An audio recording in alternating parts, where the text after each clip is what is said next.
Sa short mo, so naging sa terminal Liaga Road dito. Oo, pwedeng. Tapos may sa terminal Manjamit. Okay, huwag. Ganun. Ngayon, itis muna natin ito. Pagka nakita nyo ito, pag nakita nyo ito, di ba, dalawa ganyan. Hindi pala ito, dito. Kahit sa totoo lang, kahit man balik ta rin yun, pagbalik tayo nyo, okay lang, walang problema. Ang gusto ko lang i-short mo yan.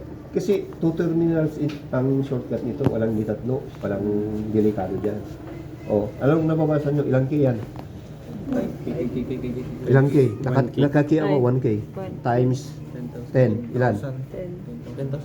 10,000. Hindi, K ang gusto ko. 10K. Okay. Ngayon, maximum yun. Maximum yan. 10K na yun. Ang gagawin mo lang nito, i-reduce mo. Paano? Pihitin mo yun. Okay. May pinipihit yan. Yun o. Oh. Teka. Naka-zero naman yun. Naka-zero. Coach, lilipat sa'yo yung galing ni sir pag ikaw gumawa nun. Slowly. Kung saan mo gusto. Hindi, yung pag ayaw sa kabila. Sa kabila. Sige, ikot. Nire-reduce natin hindi natin pinapalaki. Kasi naka-maximum na yun. Hanggang zero. Oh. Ano yung maximum niya? Oh, yan. Wala ka nang maririnig yan kung volume control yan. Lakasan mo. 10K. Balik tayo mo. Mga 5. Malakasan mo, max mo. Maximum mo. Sir, pa-try. Ops, wala na, di ba? Ayun lang yung- Maximum na yun.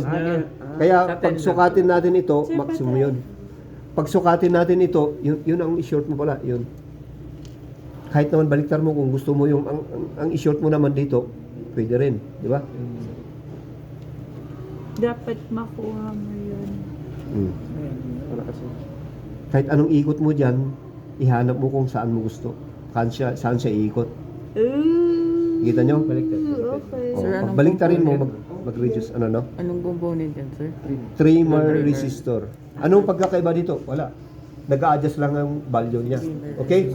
Mas maganda pala to sa Trimmer resistor. Actually, pinalitan ko ito kasi 10 ko ito.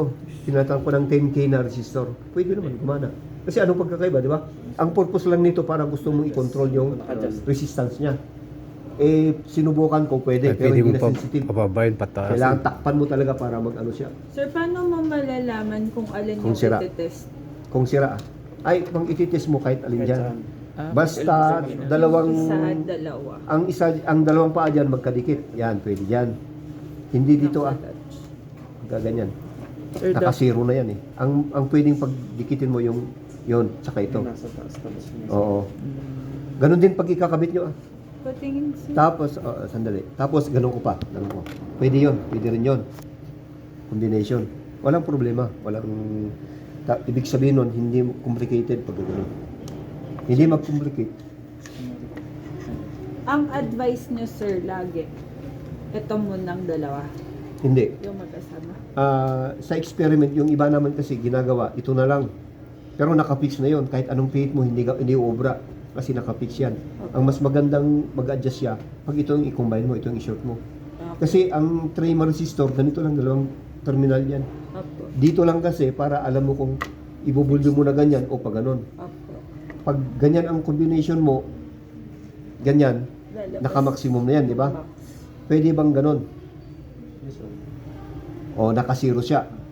Kasi, Ang pagpihit lang ang problema mo reverse doon. naman. Doon ka na mag-adjust. Okay. So kahit anong ang gusto mo yan, isang terminal yan, ito yung isang pares, pwede rin doon. Yan ang sikreto nitong trimmer resistor.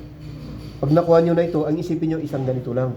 Parang binabawasan mo lang yung value sa loob, resistance niya. Adjustable, yun. Ito naman, adjustable dahil sa araw. Kasi light. Light dependent. Ito naman, trimmer lang as is, wala nang dependent yan. Okay. Okay. Copy. Thank you sir. O, wala na tayong, tapos na tayo. pwede na mag-process. Mag-testing pa. Actual testing na lang, maganda. Tapos na? Pag na-master mo na yan, sa totoo lang, hindi naman ready ka na mag-memorize yan eh. Ito lang memorize mo na. Tsaka memorization.